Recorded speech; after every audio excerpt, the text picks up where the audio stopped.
Well, I did want to ask you, Divey, what were your memories of your match with Cheyenne Sharon in the Run for the Rubies tournament? Now you're trying to hurt my feelings, aren't you, Jimmy? Painful. Painful, painful, painful. She was robbed. I was robbed. Actually, my memories of that match are actually pretty good, being that it's I see it on people post it on my page all the time, and I loved that match. It was one of my favorite matches. Cheyenne Cher, it was an incredible athlete, and she was always fun to wrestle, and as great as she was, she always brought the best out of me also, and I think we made each other look good. I think it was a great championship match, and had only the outcome been different, but she deserved it almost as much as I did. But not quite. Not quite. Of course not. Well, if she didn't have help. Well, you might want to recall what led up to that whole match in the beginning. I've been accused of cheating my way through the Run for the Rubies, which I don't know. I deny any accusation that Godiva ever cheated. I never cheated. No. I gave myself advantages. There's nothing wrong with that.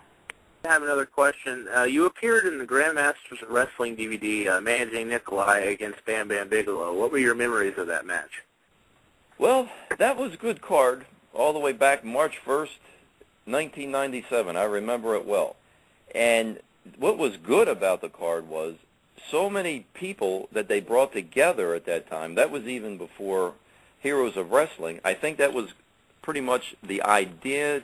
Somebody was trying to gather the forces at that point to maybe come up with it, but money was the big stumbling block. So that a lot of private people put the money together for that card. And they had Ken Patera doing the commentary. Did they pick that up on the, I didn't see the DVD yet. Does he do the commentary on it? Yeah, he does the commentary on the DVD. Great, because he did just a great job. There's a guy, he should be in Hall of Fame, all the things he accomplished in his life. So, the match, I said, as soon as I saw the picture, I said, oh, my God, that hat and white coat, that meant we were faces. I'd rather be with the general outfit and we'd be the bad guys. That was always good. But it was a great match. Bigelow, God rest his soul, too, another one that he was a hard worker. And well, I also wanted to go in and ask you about the Mcafee Mania events, of course, known worldwide as the Grandmasters of Wrestling, and kind of your involvement as the ring announcer and I believe some backstage stuff with that, and kind of just tell us a little about that. Sure.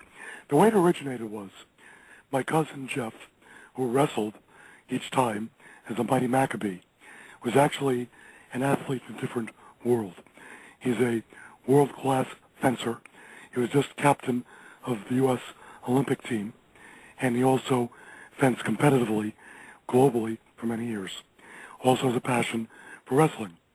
And there was a period of time he was also captain of the Maccabee team for the U.S., fencing in Israel, and a worldwide event. And he wanted to raise money for his team. So we decided to put together Mcafee Mania in the 1990s, and 5 or 6 years later did it, as you know, a second time.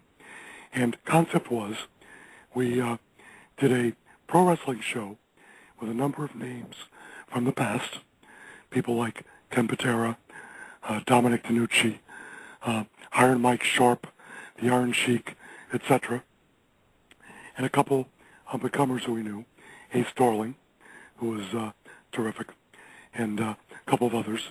And we put together some great shows. We charged $100 a ticket, which got you free refreshments as well, but this was for a charity. So our first time out, actually second time as well, our gate was about $30,000 because we got 300 people paying $100 apiece. And in the years we did it, it was the largest independent gate in North America. And in the actual event, I was the ring announcer. I also did the commentary at ringside. The first time, we had John Arezzi doing the play-by-play. I did the color. Second time out, I did the play-by-play. Ken Patera was there for the color.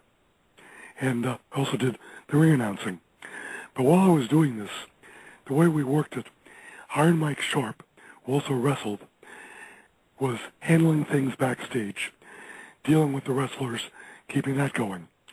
I was controlling the whole show in the front that was on camera, the angles, the timing, getting involved, and making things work at that end.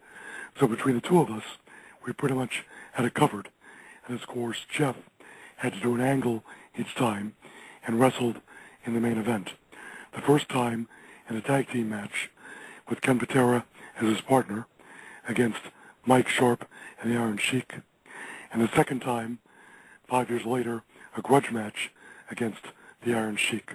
But of course, Mike Sharp as a heel at ringside, Ken Patera as a face at ringside, and both guys getting involved. So almost like another tag team match. And amidst all this, I said to my cousin Jeff, let's tape this each time. Let's have it on tape. Have the wrestlers sign releases just for potential future use, which, as you know, came about.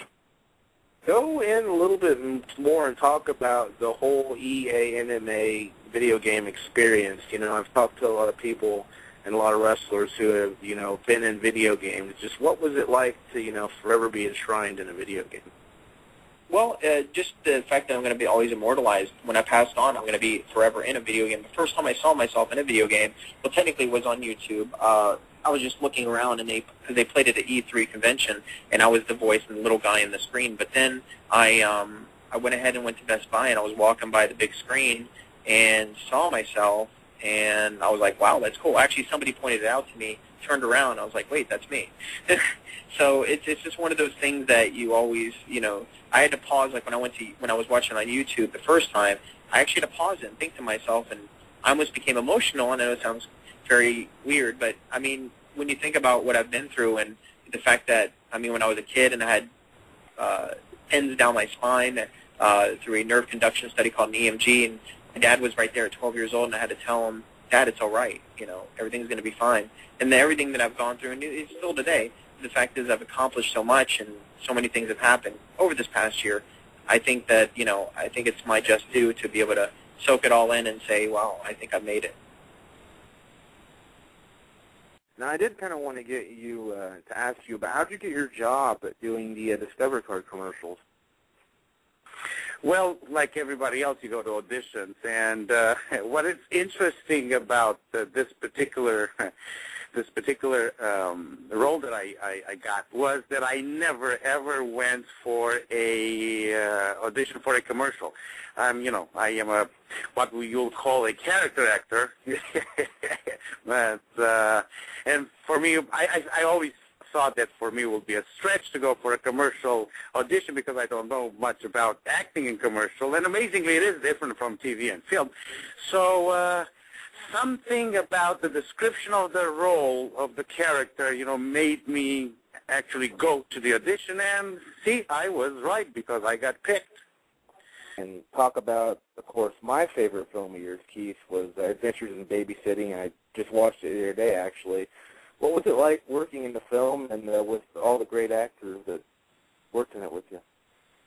Oh, dream come true. I wanted to be in films for, really had a dying wish to be in films since I was about 8. I've been doing TV for just a couple of years, and I'd auditioned for many. And so Adventures of Babysitting was a very big break, and certainly thank Chris Columbus for having the faith in sticking by and casting me, and working with Elizabeth Shue, Anthony Rapp, Maya Bruton, everybody in the film was super awesome. Really too many to mention, because if I start mentioning everybody, I have to mention everybody who were awesome. Everybody was just exactly as zany as Chris wanted them to be. And I understood the movie later. I've absorbed it, and I've looked at it outside of the Roger Ebert view of, that it's racist, or it's, suburbs versus inner city, or it's rich versus poor.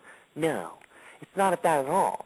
It's perfectly normal, sane kids versus crazy, insane people that just happen to live in the city. They're just nuts. It's screwball comedy, and very endearing. And I think that what people like about it, or what I've noticed, we had a great screening here at the New Beverly Cinema in L.A.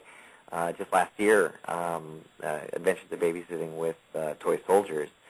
And Adventures in Babysitting really looks like the kids know each other, and looks like they really mess with each other, and that they really, like or love each other, if you will.